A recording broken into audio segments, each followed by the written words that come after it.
እግዚአብሔር የሰውን ልጅ በነፍሱ በአርአያው ነባቢ ለባዊ ሕያው አድርጎ ከፈጠረው በኋላ ፍጹም ፈጣሪውን ወደ መምሰል ክብር ከፍ ይል ዘንድ የሚያስችለውን ነጻ ፈቃድ ወይም ግዕዛን አብሮ ሰጠው። እግዚአብሔር ያለ አንዳች ግፊት አንዳች ሳያስፈልገው ፍጥረታትን በፈቃዱ ፈጥሯል።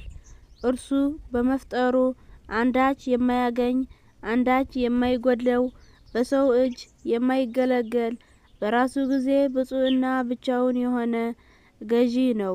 እንድናመሰግነው ፈልጎ ፈጠረን እንዳንል በባህሪው ዓለም ሳይፈጠር በእርሱ ዘንድ በነበረ ክብር በራሱ ዘንድ የከበረ ነው። እንድናምነው ብሎ ፈጠረን እንዳንል ባናምነው እርሱ የታመነ ሆኖ ይኖራል፣ ራሱን ሊክድ አይችልምና። ስለዚህ እግዚአብሔር ሰውን የፈጠረው አንዳች ፈልጎ ሳይሆን በፈቃዱ ነበር። ሐዋርያት ምዕራፍ 17 ቁጥር 25፣ አንደኛ ጢሞቴዎስ ምዕራፍ 6 ቁጥር 15፣ ዮሐንስ ምዕራፍ 17 ቁጥር 5፣ ሁለተኛ ጢሞቴዎስ ምዕራፍ 2 ቁጥር 13። ሰውን በዘፈቀደ ወይም በፈቀደው በራሱ አርአያ የፈጠረው እግዚአብሔር ለሰው ልጅም ይህን ነጻ ፈቃድ አብሮ ሊሰጠው ወደደ። ሁሉን አዘጋጅቶ በፍጹም ፍቅሩ ሰውን ከፈጠረው በኋላ ሰው ደግሞ በተራው ለእግዚአብሔር ያለውን ፍቅር እንዲያሳይ እድልን ሊሰጠው ወደደ። የመምረጥ ነጻነት እስከሌለህ ድረስ ፍቅርህን ልታሳይ አትችልምና እግዚአብሔር የሰውን ልጅ እግዚአብሔርን እስካለመውደድ ድረስ እንዲመርጥ ነጻነትን ሰጠው። የሰው ልጅ ያለ ነጻ ፈቃድ ቢፈጠር ኖሮ ከማምረቻ ማሽን ያለፈ ዋጋ አይኖረውምና ክፉን ለመጥላት መልካሙን ለመምረጥ እንዲችል ነጻ ሆኖ ተፈጠረ። ነጻነት ሳይኖረው መልካም ስራ ቢሰራ እንኳን በግዴታ እስከሆነ ድረስ ዋጋ ቢስ ነው። በግድ የሚሰራ መልካም ነገር መልካም አይደለም ይላል ቅዱስ ባስልዮስ። ይህንን በማድረጉ የሰው ልጅ አምላኩን ላይመርጥም ይችላልና ነጻ ፈቃድን ለሰው በመሰጠቱ ሁሉን ቻዩ አምላክ ትልቅ ዋጋ የሚያስከፍል አምላካዊ ውሳኔን ወሰነ። የቅዱስ ሄሬኔዎስን ጥንታዊው የሰው ግዕዛን ሕግ የተሰኘ አገላለጥ መነሻ በማድረግ አንድ ግሪካዊ ጸሐፊ እንዲህ ይላል። ለፍቅሩ በነጻነት ምላሽ ሊሰጡ የሚችሉ ሰዎች ያሉበትን ዓለም በመፍጠር እግዚአብሔር ሁሉን ማድረግ የሚችል ባህሪውን ሊገድብ ፈቀደ። ሰዎችን ከፈጠረ በኋላ ከፍጥረታቱ ራሱን በመሰወር ፍጥረታቱ መርጠው ለመውደድ የሚችሉበትን ሁኔታ ሰጣቸው። ይህን በማድረጉ የሰው ልጅ ፈጣሪውን ላይመርጥ ስለሚችል አደገኛ ውሳኔ ነው። ሆኖም እግዚአብሔር ይህን ባያደርግ ኖሮ ዓለም ያለ ፍቅር ትቀር ነበር። እግዚአብሔር የሰውን ልጅ ነጻ ፈቃዱን እንዲጠቀምበትና በመታዘዝ ወደ መጨረሻው ፍጹምነት እንዲሻገር ያስቀመጠለት መሻገሪያ በገነት መካከል ከነበረው እጸ በለስ እንዳይበላ በመከልከልን ነበር። እጸ በለስ የሰው ልጅ የነጻ ፈቃዱን እና የመታዘዙን አክሊል የሚያገኝበት መንገድ ነበር። እግዚአብሔር አምላክም ሰውን እንዲህ ብሎ አዘዘው፣ ከገነት ዛፍ ሁሉ ትበላለህ፣ ነገር ግን መልካምና ክፉን ከሚያስታውቀው ዛፍ አትብላ፣ ከእርሱ በበላህ ቀን ሞትን ትሞታለህና። ዘፍጥረት ምዕራፍ 2 ቁጥር 16 እስከ 17። ወንጌላዊው ትእዛዛቱን ልንጠብቅ የእግዚአብሔር ፍቅር ይህ ነውና ትእዛዛቱንም ከባዶች አይደሉም እንዳለው ሸክሙ ቀሊል ቀንበሩ ልዝብ የሆነው እግዚአብሔር ለአዳም ነጻ ፈቃድ መግለጫና ለፈጣሪው የሚታዘዝ መሆኑን ለማሳየት የሰጠው ትእዛዝ እጅግ በጣም ቀላል ትእዛዝ ነበር። አንደኛ ዮሐንስ ምዕራፍ 5 ቁጥር 3፣ ማቴዎስ ምዕራፍ 11 ቁጥር 30 ዕፀ በለስን አለመብላት የሰው ልጅን ወደ ፍጹምነትና ስታፌ አምላካዊ የሚያበቃ የመታዘዝ ፈተና ቢሆንም ለመፈጸም ግን እጅግ በጣም ቀላል ትእዛዝ ነበር። እግዚአብሔር ለአዳም አየር ወደ ውስጥህ አትሳብ፣ አተንፍስ፣ ዓይንህን ጨፍነህ አትግለጥ፣ በአንድ ቦታ እንዳትላወስ አይነት አስጨናቂ ትእዛዝ አላዘዘውም። በብዙ ሺህ የሚቆጠሩ ዛፎችን ፍሬ እንዲበላ ፈቅዶ አንዲትን ዛፍ ብቻ ባለመብላት መታዘዙን እንዲፈጽም ነገረው። ልብ አድርጉ፣ አዳም በዚያ ጊዜ የስስት ረሃብ አልነበረበትም። ስለዚህ እንኳንስ አንድ ዛፍ ከሁሉም ዛፍ ፍሬ እንዳይበላ ሊከለክለውን እንኳን የማይከብደው ትእዛዝ ነበረ። ዕፀ በለስ በራሱ ክፋትን ያዘለ መርዛማ ዛፍ አይደለም። እግዚአብሔር ከፍሬው አትብሉ ያለው ዛፍ ስለነበረ ግን ዛፉ መታዘዝና አለመታዘዝን ለመምረጥ የተዘጋጀ ማሰሪያ ሆነ። አዳምና ሔዋን ከፍሬው ካልቀጠፉ የመታዘዝ ዛፍ ይሆናል። ቀጥፈው ከበሉ ግን ያለመታዘዝ ዛፍ ይሆናል።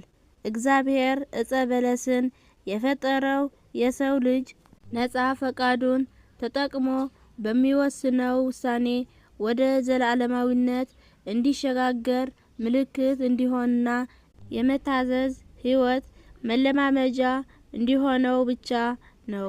ይህ ትእዛዝ የመዋትነትን ለመሸለም ቃል የሚገባ የሕይወት መምሪያ ነበረ።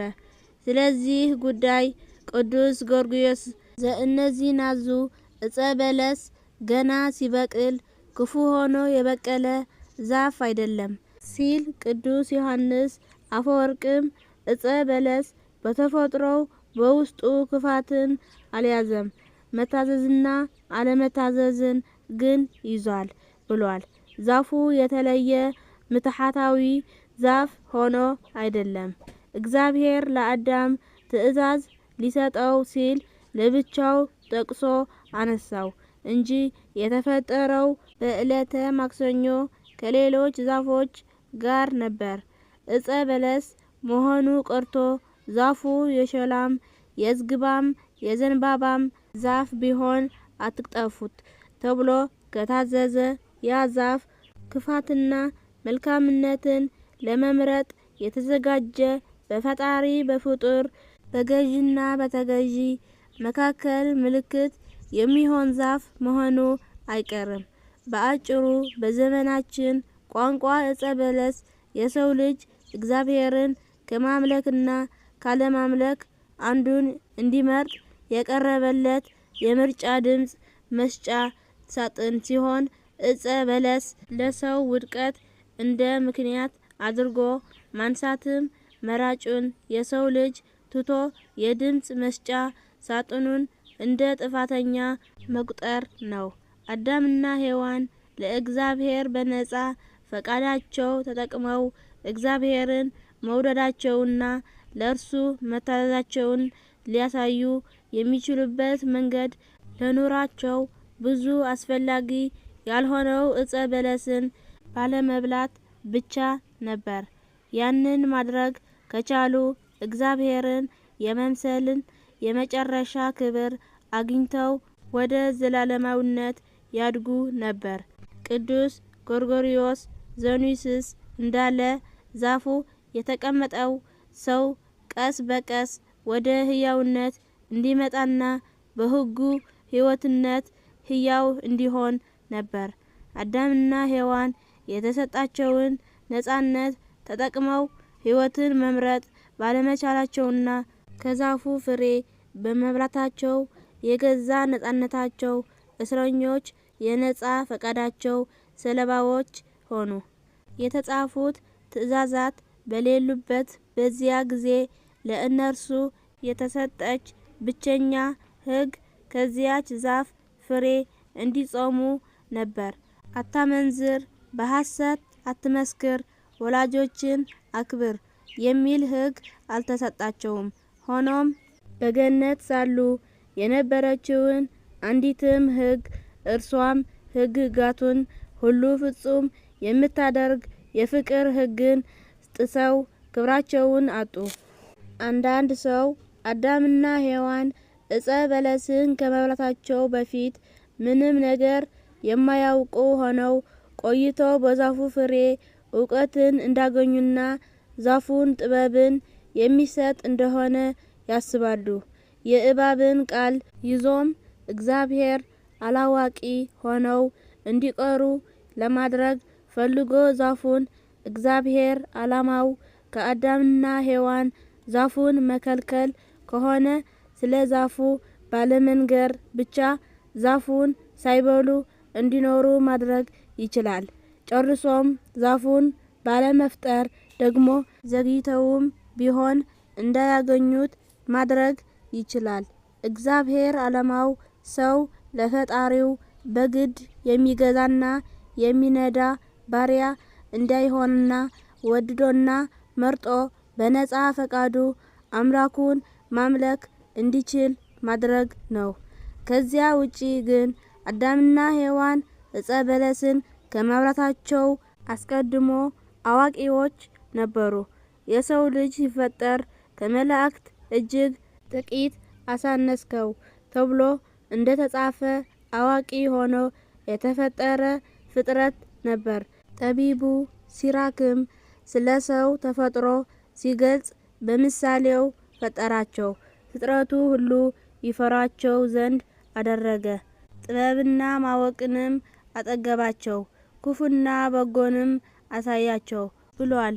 አዳምና ሔዋን ማሰብ የማይችሉና ምንም እውቀት የሌላቸው ቢሆኑ ኖሮ እግዚአብሔር ለማያስብ ፍጡር ትእዛዝን አይሰጥም ነበር።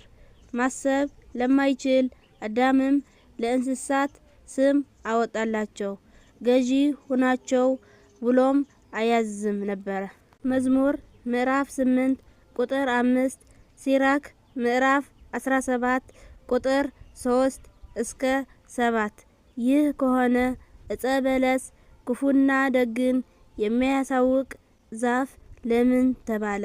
አዳምና ሔዋንስ ከዛፉ ፍሬ ከበሉ በኋላ ዓይናቸው ተከፈተ ለምን ተባለ? ከዚያ በፊት ዓይኖች ከሌላቸው ሔዋን ዛፉ ለመብላት ያማረ እንደሆነ በምን አወቀች?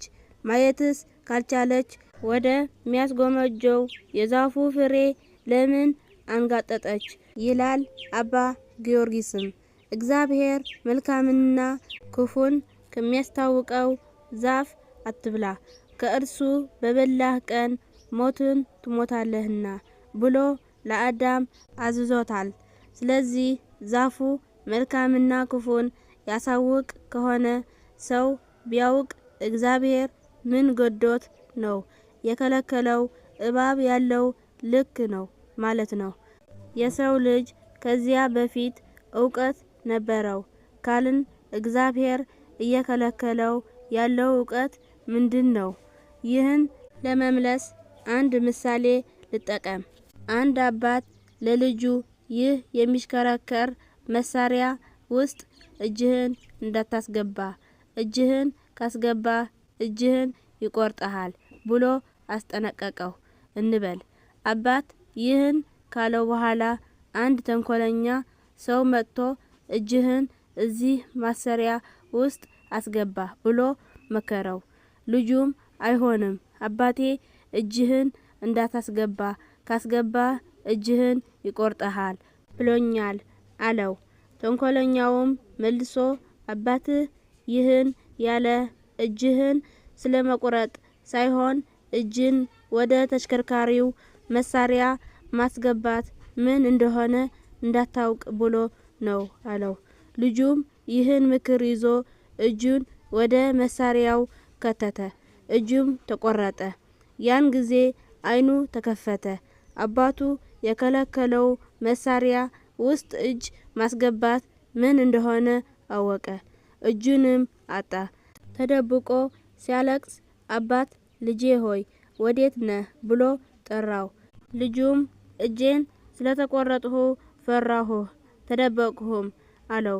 አባትም እጅህን እንዴት ተቆረጥ?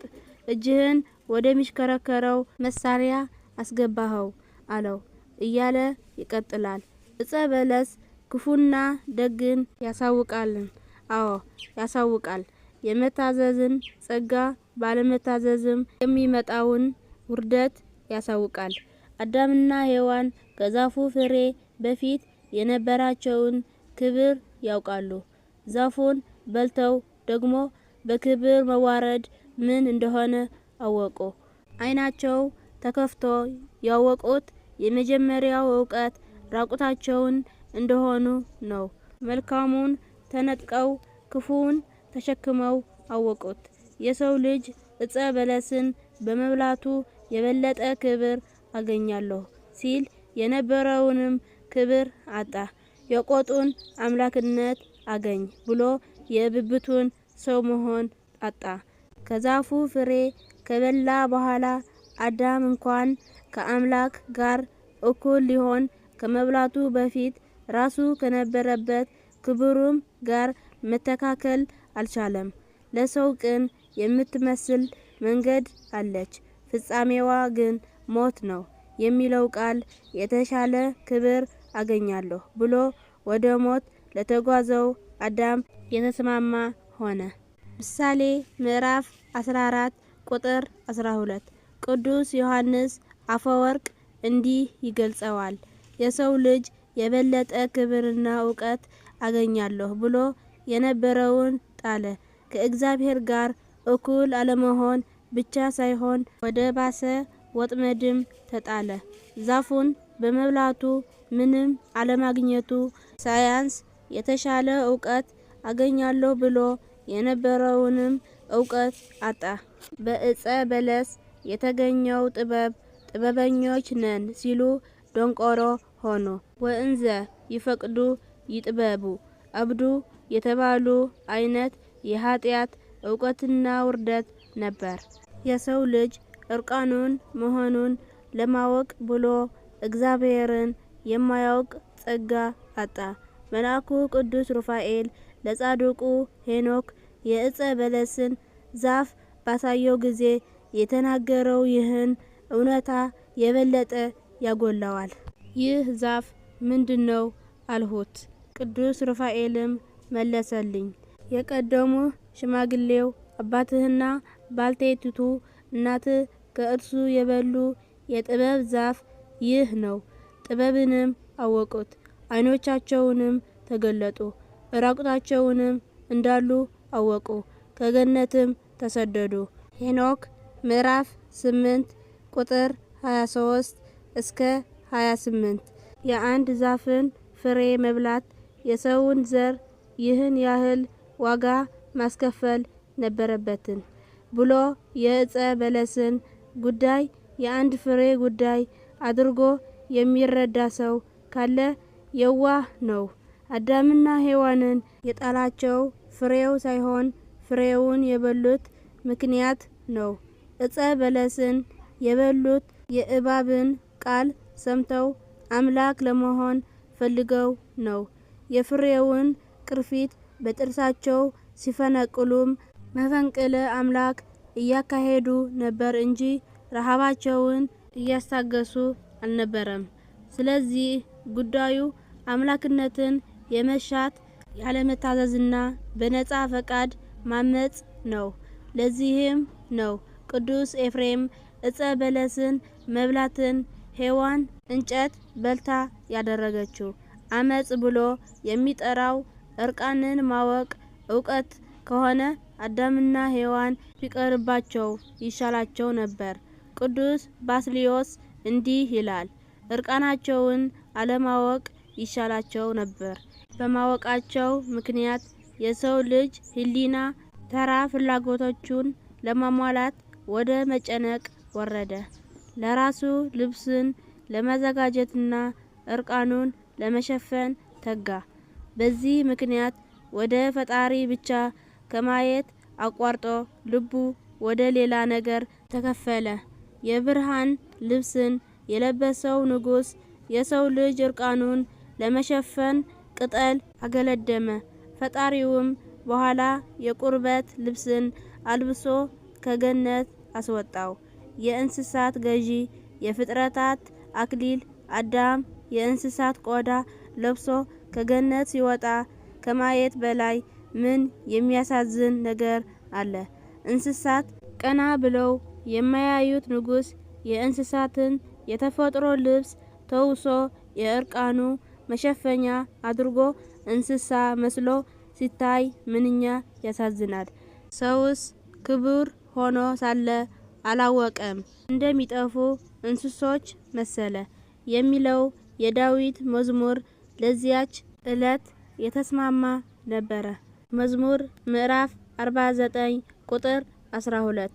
በዚያን ጊዜ የገነቱን ስደተኛ አዳምን ልጁን ያዕቆብን እንደ ዳሰሰው እንደ አይነ ስውሩ ይስሐቅ በዳበሳ የሚነካው ሰው ቢኖር ኖሮ ይህ ድምፅ የአዳም ድምፅ ነው፣ ልብስህ ግን የእንስሳ ነው ባለው ነበር።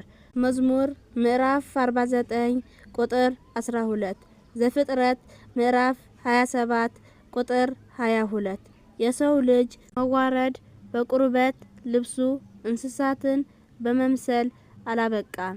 በክብር የተፈጠረው የሰው ልጅ ማክሰኞ ከተፈጠሩ እጽዋት ጋርም በረጋፊነቱ ተመሳስሎ ሰውስ ዘመኑ እንደ ሳር ነው እየተባለ መዘመር ተጀመረ። መዝሙር 13 ምዕራፍ 15 ቅዱስ አትናቴዎስ እንዲህ ሲል ይተነትነዋል። ሰው ንጉሥ ሲሆን አላወቀም፣ ራሱን በፈቃዱ አዋረደ፣ ባሪያም ሆነ፣ ጌቶች ያልሆኑም ገዙት። ሰው ባለጸጋ ሲሆን አላወቀም፣ ራሱን በፈቃዱ አደከየ፣ ሆዱን አስራበ፣ ነፍሱንም አስጠማ። ሰው የብርሃንን ልብስ የለበሰ ሲሆን አላወቀም፣ የቁርበትን ልብስ ለበሰ። ሰውስ ከጌታ በታች ገዢ ሲሆን አላወቀም፣ ካልተፈቀደለት እጽ ሰርቆ በላ። አዳምና ሔዋን እጸ በለስን በልተው የእርቃንን እውቀት ተጎናጽፈው ከገነት ከተባረሩ በኋላ ልብስና ምግብ የሰው ልጅ የሕይወት ዘመን ጥያቄ ሆኖ ቀረ። የሰው ልጅ የወደቀው በመብላት ሲሆን የተዳረገውም ለእርቃንነት በመሆኑ ለታላቅ ክብር የተፈጠረው የሰው ልጅ በምድር ላይ የሚቆያትን እጅግ አጭርና መራራ ዘመን አብዛኛውን ምግብና ልብስ ለማሟላት ሲኳትን ይጨርሰዋል። የዕለት ጉርስና የዓመት ልብስ ፍለጋ ሲሯሯጥ እድሜውን እንደ ዋዛ ይጨርሳል። እግዚአብሔር በአዳም ላይ የተናገረው የእርግማን ቃል ላይም 3 ጊዜ ትበላለህ የሚለው ቃል መናገሩ የሰው ልጅ ጥፋቱም ቅጣቱም ምግብ እንደሆነ ያሳያል። በድካም ከእርሷ ትበላለህ፣ የምድርን ቡቃያ ትበላለህ፣ በፊትህ ወዝ እንጀራን ትበላለህ። ዘፍጥረት ምዕራፍ 3 ቁጥር 17 እስከ 19። የተከለከለውን ፍሬ ለመብላት ከወሰንክ መብላት የሕይወት ግብህ እንዲሆን መርጠሃል። እርቃን መሆንህን ለማወቅም ከወሰንክ ልብስ የዕድሜ ልክ ራስ ምታትህ እንዲሆን ፈቅደሃል። በዚህ ምክንያት የሰው ልጅ እግዚአብሔር ስለምትበሉትና ስለምትለብሱት አትጨነቁ እስኪለው ድረስ ለምግቡና ለልብሱ የሚጨነቅ ፍጡር ሆኖ አረፈው። ማቴዎስ ምዕራፍ 6 ቁጥር 25። ልብስና ምግብም ከሰው አገልጋይነት ወደ ሰው መለኪያነት ከፍ ብለው ሰውና ጆንያ ያለ እህል አይቆምም። የእንጀራ ጉዳይ እህል ውሃ ነው። አንተ የበላከውን ነህ። ምን ለብሼ ልውጣ፣ ልብሴን ልቀይር የሚሉ ቃላት ከአፉ የማይጠፉ ሕይወቱና ማህበራዊ ግንኙነቱ ክብሩና ውርደቱ ሳይቀር ከምግብና ከልብስ ጋር የተሳሰረ ሆኖ ቀረ። የሰው ልጅ በውስን እድሜው ያለ ምግብ ከ1 ሳምንት በላይ የማይቆይ የምግብና መጠጥ ጥገኛ ሆነ። በአሁኑ ዘመን ሳይበሉ መኖር ምን ማለት እንደሆነ ማሰብ እንኳን የሚከብደን ለዚህ ነው። መብላትና መልበስም በሰው ልጅ ስነ ልቦና ላይ ትልቅ ጠባሳ የጣለና የሰው ልጆችን ማህበራዊ፣ ምጣኔ ሀብታዊና ስነ መንግስታዊ ስርዓት ሳይቀር የሚወስን ከመሆኑ ባሻገር እኩል ሆኖ በእግዚአብሔር አምሳል የተፈጠረውን የሰው ልጅ ጌታና ሎሌ፣ ደሃና ሀብታም፣ ታናሽና ታላቅ በሚል መደብ ከፋፍሎ ምድርን አንደኛ፣ ሁለተኛ፣ ሶስተኛ ዓለም በሚል መደብ እስከ መከፋፈል የደረሰ ሆነ። በዚህ ምክንያት ሰው በምድር ላይ ከሚኖሩበት አጭር እድሜ ላይ ከእንቅልፍ የተረፈውን ግማሽ ዘመን የሚበላውን በማዘጋጀት ቁጭ ብሎ በመብላት የበላበትን ገበታ በማንሳት ልብሱን በማጠብ ልብሱን በመልበስ ልብሱን በማውለቅ የሚባክነው ሆነ። በበላ በሰዓታት ልዩነት ውስጥ ምግብ የሚያስፈልገው ካለበሰም ለህመም የሚዳርግ የምግብና ልብስ ጥገኛ ሆኖ ቀረ። የቀረውን ዘመኑንም የምግብ ዋስትናውን ለማረጋገጥ በሚሰራው ስራ ላይ ተወጥሮ በወዙ እየበላ መኖር ስራው የሆነ ፍጡር ሆነ። ከምግብ ባሻገር የሰው ልጅ ማወቅ ፈልጎ ከፈጣሪ የተጣላ በመሆኑ የተፈጥሮ እውቀቱን ስላጣ እውቀትን ለማግኘት መማር ማንበብ አስፈልጎት ከምግብና ልብስ ውጪም ትምህርት ሌላው የሰው ልጅ እድሜ ፈጂ አድካሚ ዳገትና የሰው ደረጃ መለኪያ መስፈርት ሆነ። እንደ መላእክት ሳይማሩ የማወቅን ጸጋ ተጎናጽፎ የተፈጠረው የሰው ልጅ አንዱ ከአንዱ እግር ስር ቁጭ ብሎ የሚማር የተማረውም በቀላሉ የማይገባው የገባውም የሚዘነጋው ደካማ ፍጡር ሆነ።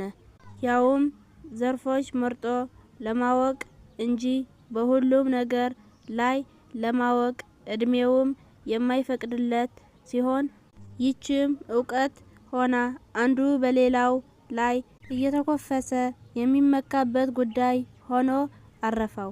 ልብ አድርጉ፣ ምግብ መብላት የተጀመረው ከሰው ልጅ ውድቀት በኋላ ነው እያልን አይደለም።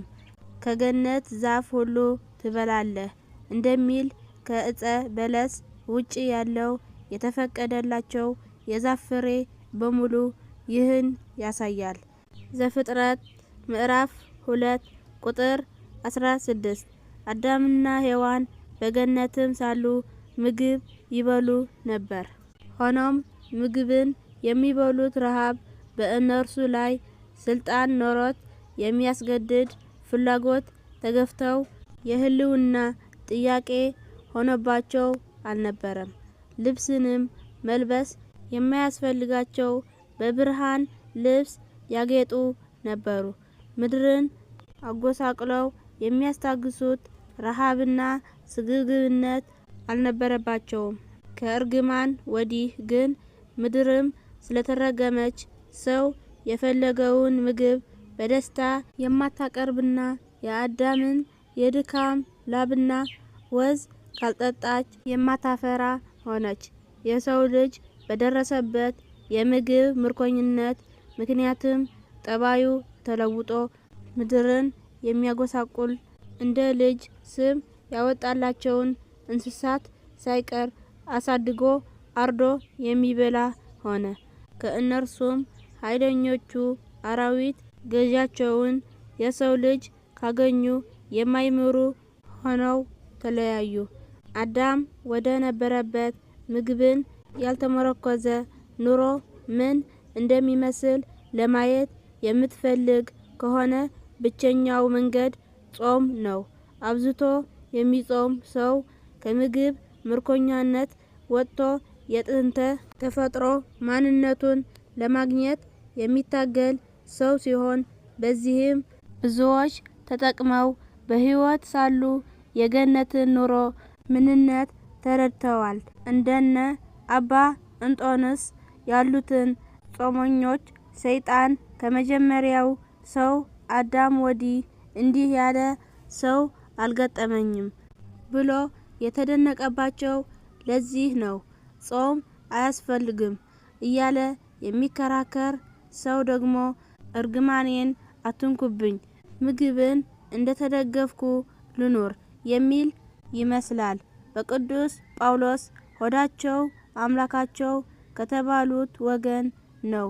የእግዚአብሔርን ይቅርታ ባይነትም የምናየው እዚህ ላይ ነው። የሰውን ልጅ ትበላለህ ብሎ የምግብ ባሪያ እንዲሆን የፈረደበት አምላክ የሰው ልጅን መዳንም በምግብ አድርጎ በወደቀበት እንዲነሳ እድል ሰጥቶታል። ይህም ራሱን ምግብ አድርጎ የሰጠበት ስጋዬን የሚበላ ደሜንም የሚጠጣ የዘላለም ሕይወት አለው የሚለው የሐዲስ ኪዳን ጸጋ ቅዱስ ስጋውንና ክቡር ደሙን መብላት ነው።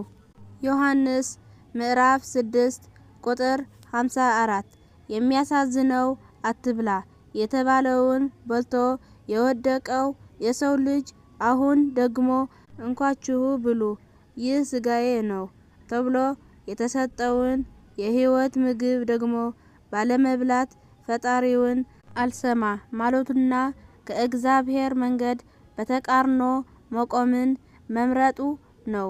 ማቴዎስ ምዕራፍ 26 ቁጥር 26 ከአዳምና ሔዋን ውድቀት በኋላ ልብስም የሰውን ልጅ ላይ የወረደ ሌላ ትልቅ ጠባሳ ሆነ።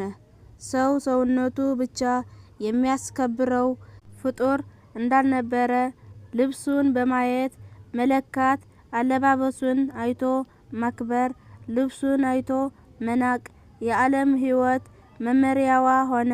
ለዘላለማዊነት የተፈጠረው የሰው ልጅም ከገነት ይባረር ከለበሰው የቅጠልና የቆዳ ልብስ በተጨማሪ ልብስ ለመቀያየር ብዙ ድካም የሚደከም ሆነ። ልብስ እርቃን ለመሸፈን ከመልበስ አልፎ ዛሬ የለበሰውን ነገ መድገም በሰው ፊት የሚያስንቀው ነገር ሆነ። ስለዚህ በአብዛኛው የሰው ልጅ ዘንድ ልብስ የምግብ ያህል ሁልጊዜ የሚያስፈልግ የኑሮ ጥያቄ ነው። ምን አለፋችሁ ወላጆቻችን አዳምና ሔዋን የምግብና ልብስ ምርኮኞች አድርገውን ሄዱ። እነርሱስ ብዙ ሰው ባልነበረበት ዘመን ስለኖሩ ያገኙትን በልተው በአንድ ልብስ ብቻ ቢኖሩ የሰው አፍ አያስፈራቸውም ነበር። እኛ ግን ምን እንደበላን ምን እንደለበስን አይቶ በሚመዝን እልፍ ማህበረሰብ ውስጥ ተጥለን የበለጠ ተሰቃየን። ሴት ልጅ ላይ ትንሽ ጨከን ያለ ብዕር ያለው ሊቁ ጠርጠሉስ ሔዋኖች ሆይ ወደ ልብስ ገበያ ከተታችሁን እያለ እንዲህ ሲል ያማርራል። የተከለከለውን ዛፍ የቀጠፈችው ሴት ነበረች። የአምላክ የመጀመሪያ ሕግ ተላላፊ ሴት ናት። ዲያብሎስ እንኳን ያልቻለውን አዳም ድል የነሳችው ሴት ናት። ሴቶች ሆይ እናንተ የሰይጣን መግቢያ በር ሆናችሁ የእግዚአብሔር አምሳል የሆነን የሰው ልጅ በቀላሉ አፈረሳችሁት። እናንተ ባመጣችሁት አለመታዘዝ ሞት በዓለም ላይ መጣ። የእግዚአብሔር ልጅ እንኳን ሊሞት ግድ ሆነበት። አሁንም ሰው ከገነት ሲወጣ እንደነበረው በቆዳ ልብሶች ራሳችሁን ስለማጌጥ ታስባላችሁ። በእናንተ ምክንያት ከዓለም መጀመሪያ ሜሌሲያኖስ በግ ሸለቱ፣ ሶርያውያን ጥጥን ፈተሉ፣ ጥሮሳውያን አቀለሙት፣ ቱርካውያን በመርፌ ሰፉት፣ ባቢሎናውያን በእንቁ አንቆጠቆጡት። በከበሩ ድንጋዮችም እንዲያብረቀርቅ አደረጉት። ወርቅም ለልብስ መግዣነት ተሰጠ። መስታወት የመዋሸት ፈቃድ ቢኖረው ብዙ ሴቶች ደስ ባላቸው ነበር። የሔዋን ዘር ከገነት ተባረራም ይህን ጌጥ ትመኛለች። እነዚህ ምኞቶች የሴት ልጅ ሸክሞች ናቸው ይላል ሊቀ ጠርጠሉስ። ድምዳሜው ላይ ትንሽ ያበዛው ቢመስልም ሴት ልጅ በቀጠፈችው እጽ የሰው ልጅ ታሪክ መበላሸቱ ግን የማይታበል እውነታ ነው። እውነት ግን ሔዋን ያጠፋችው ምን ነበር? አዳምስ ንጹሕ ነበረ። እባብስ ድርሻው ምንድን ነው? በእባብ ያደረው ሰይጣንስ የሰው ልጅ ከፈጣሪው ቢጣላ የሚጠቀመው ምንድን ነው? እግዚአብሔርስ ሰይጣንን ለምን ፈጠረው? እርሱ ባይፈጠር ይሄ ሁሉ ችግር መች ይፈጠር ነበር? በቀጣይ ገጾች የሴት ልጅ ዕዳ ጽሕፈት የሆነው የዘፍጥረት ምዕራፍ 3 የበለጠ ከፍተን እንቃኘዋለን።